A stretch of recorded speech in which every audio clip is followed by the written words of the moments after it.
Oke, Assalamualaikum warahmatullahi wabarakatuh. Salam sejahtera bagi kita semua. Om Swastiastu, salam kebajikan. Baik, perkenalkan saya Rizky Surya Tawakal.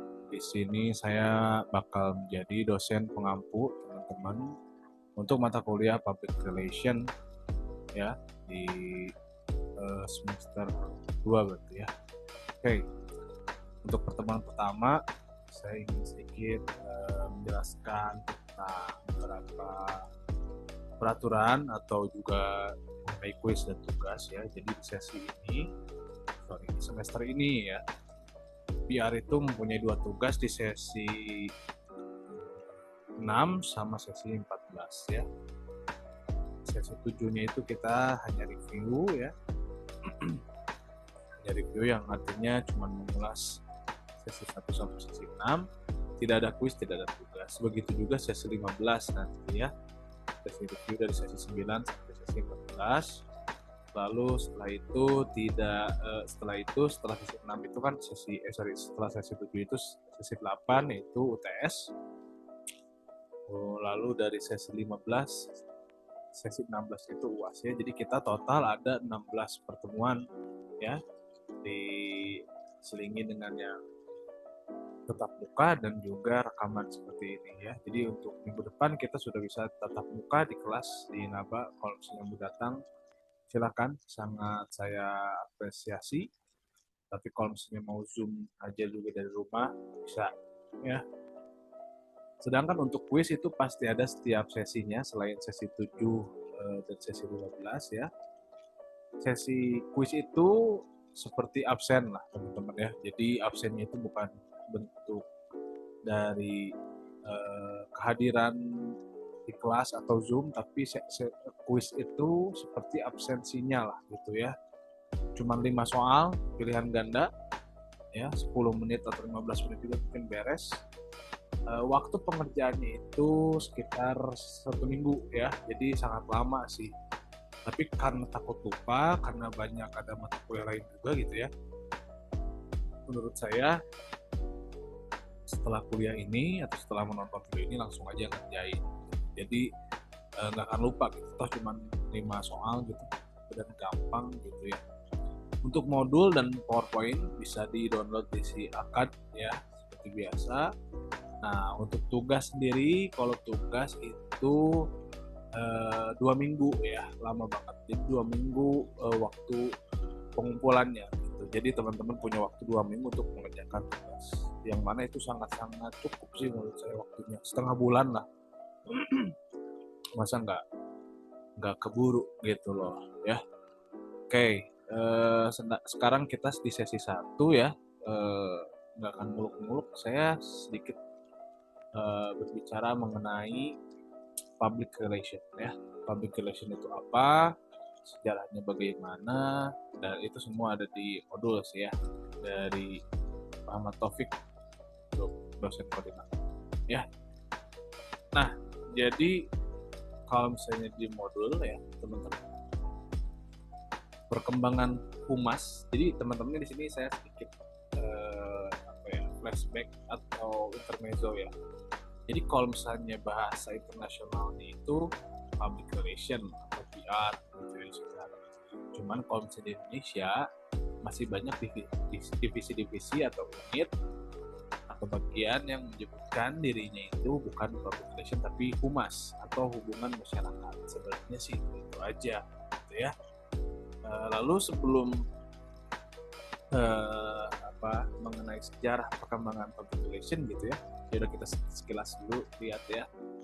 Di Asia, di Australia, di Afrika, di Eropa, Amerika, di Indonesia itu punya latar belakang atau sejarah yang berbeda-beda mengenai public relation, jelas ya. Nah, ya cuman mungkin kalau dulu cuman beda istilah aja gitu ya. Jadi prakteknya sih udah dari zaman dulu gitu ya, dari tahun jemput gitu ya, dari tahun 1911 tuh di sini ya, kalau di Asia gitu ya, di dinasti King gitu udah ada gitu ya praktek hubungan masyarakat. gitu ya dalam pendidikan hubungan masyarakat gitu ya. Tahun 90-an Cina mengalami periode ekspansi yang relatif cepat dalam metode hubungan masyarakat. Dibandingkan dengan Cina, Jepang memiliki sejarah hubungan masyarakat yang relatif baru.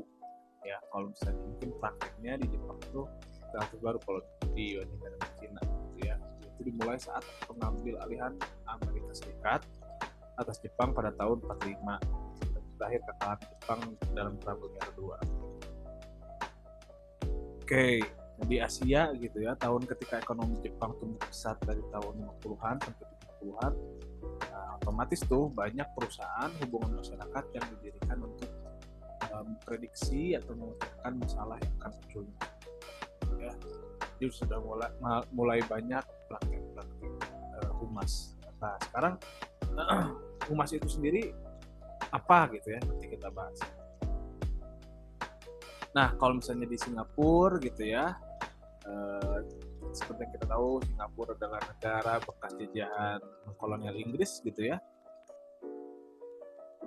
Departemen Publisitas dan Percetakan Berita Inggris menerbitkan berbagai informasi dan publisitas publik. Nah, jadi mulai itu. Jadi rata-rata yang tadi juga harus ada perang dulu ya, walaupun tidak seperti itu sih. Cuman kalau di Asia, kalau kebetulan seperti itu ya. Cina dan Jepang seperti itu gitu ya, setelah mereka dilanda perang baru bisa jalan publisitas gitu. Karena mungkin logikanya mereka harus mempublikasikan kemerdekaan gitu ya atau situasi terkini itu kan bentuk dari publisitas gitu ya. Nah, justru dulu status PR itu di Singapura itu pra-profesional.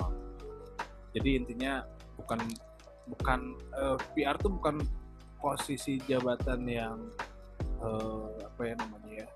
yang formal gitu. Jadi itu kayak kesannya ya semua orang juga bisa gitu ya, tidak harus terstruktur gitu. Belum menempati di struktur organisasi itu sebagai PR gitu, nggak ada gitu ya. Tapi ya seiring dengan berjalannya waktu ya nggak mau jadi mempunyai tempat sendiri yang formal. Di Australia juga hampir sama gitu ya, ada bahkan di Australia itu tahun 54 sudah ada ya organisasinya PRINCE, atau itu disebut dengan Public Relations Institute, menandai awal dari profesi PR di Selandia Baru atau New Zealand. Ya, cuman kalau misalnya berbicara di Selandia Baru atau di Australia itu mereka profesional karir itu seolah-olah PR itu harus dari jurnalis gitu ya. Walaupun harusnya tidak seperti itu, tapi di tahun itu dan di sana itu seperti itu. Di Afrika juga hampir mirip-mirip ya, mengingat mereka negara demokrasi muda gitu ya. Bagaimana dari yang tadinya mungkin primitif gitu menjadi negara yang berkembang gitu ya di sektor perusahaan dan industri, mau nggak mau lah kiranya humas itu terus di progresivitas berkembang dengan lebih baik ya. Jadi Eropa sudah pasti sama gitu ya, apalagi mereka kental dengan kekuatan politik gitu ya, geopolitiknya gitu ya, ekonominya, sosialnya pastilah gitu ya,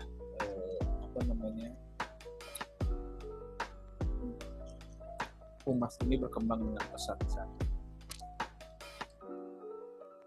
Di Amerika mirip-mirip hampir sama gitu ya, ya sama lah gitu ya, kurang lebih seperti itu.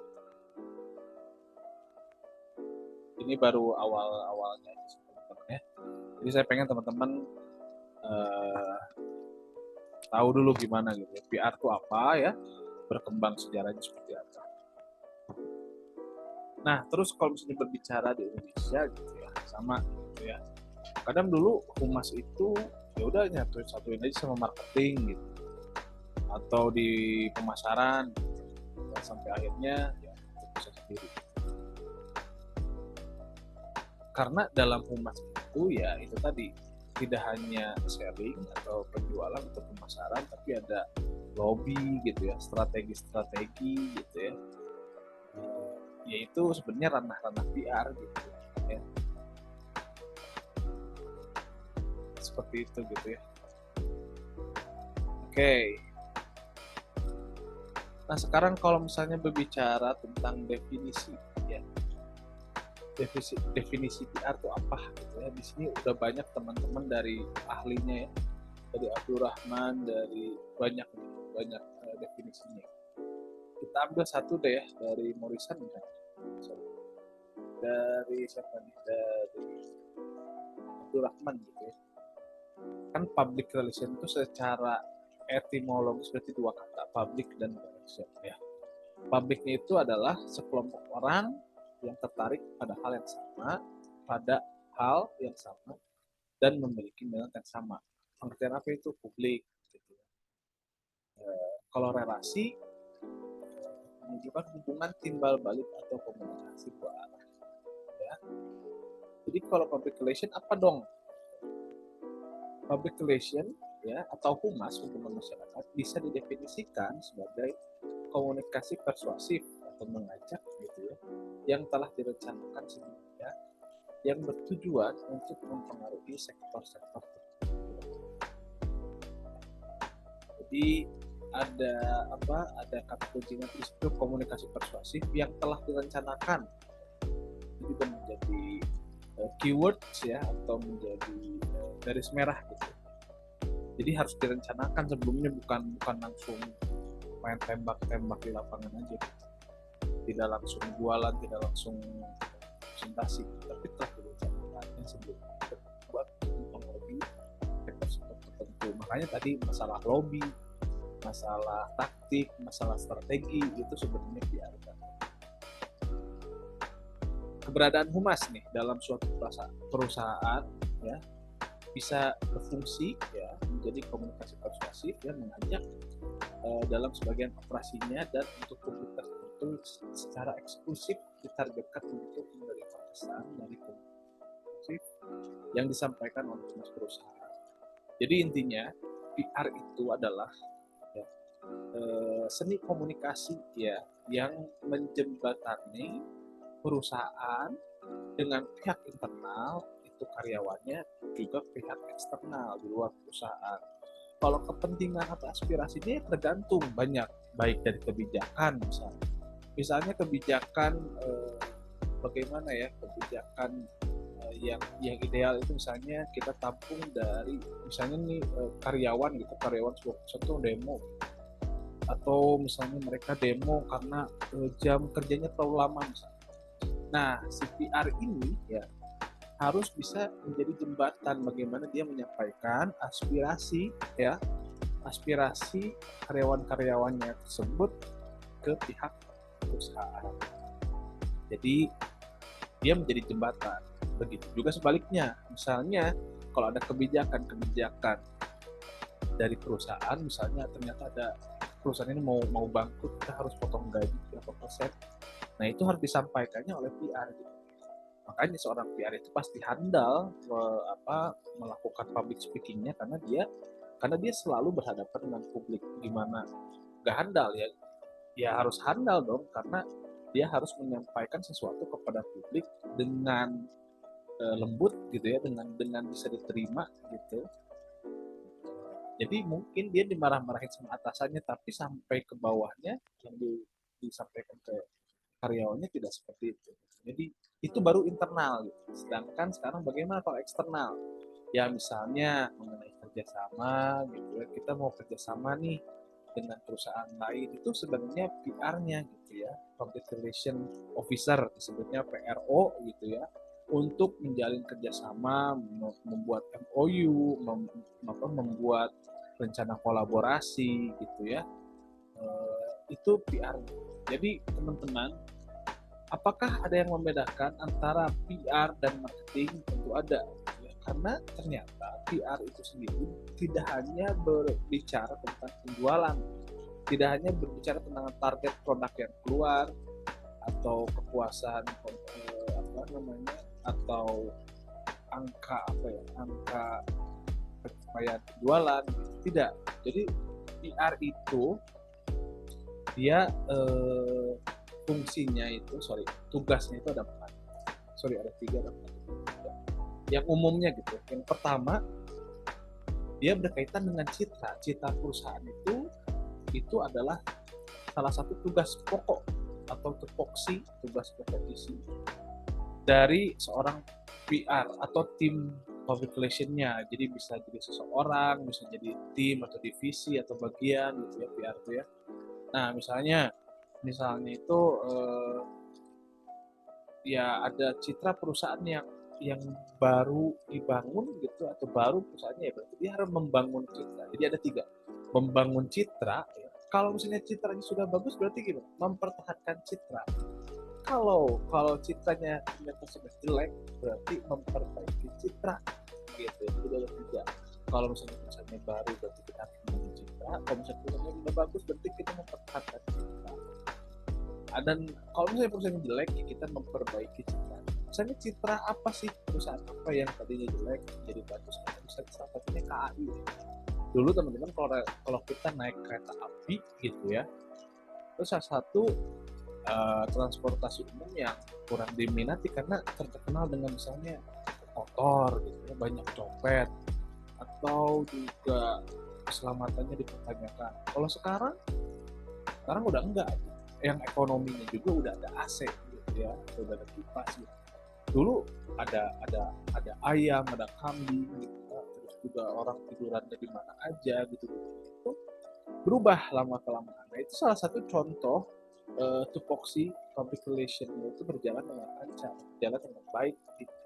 Jadi patut diacungi jempol sebenarnya itu PT KAI, itu salah satu contoh. Ada yang kebalikan, ada perusahaan yang tadinya bagus sekarang terkenalnya menjadi perusahaan yang kurang baik, ada gitu. Itu tergantung studi kasusnya. Oke, mungkin untuk pertemuan pertama itu dulu aja sih teman-teman ya. Jadi kita berbicara tentang mata kuliah ini dan apa sih public relation itu gitu ya, apa fungsinya, fungsi pokoknya gitu ya, bagaimana perkembangan di Indonesia dan bagaimana posisinya di struktur organisasi perusahaan kerja. Walaupun PR itu sekarang masih banyak yang nyatu, atau humas itu masih banyak yang nyatu dengan marketing gitu ya. Tapi sebenarnya esensinya itu sangat berbeda. Oke, mungkin itu aja teman-teman yang bisa saya sampaikan untuk pertemuan ya. Terima kasih banyak sudah menonton video ini. Mohon maaf kalau ada yang salah dan kekurangan dalam menjelaskan ya. Terima kasih banyak sudah menonton ini atas waktu, kuota, dan energinya ya. Kita ketemu di minggu depan, tetap muka ya. Jangan lupa kunci dimuliakan. Terima kasih banyak. Assalamualaikum warahmatullahi wabarakatuh. Salam sejahtera bagi semua. Om Swastiastu dan budaya. Salam kebajikan.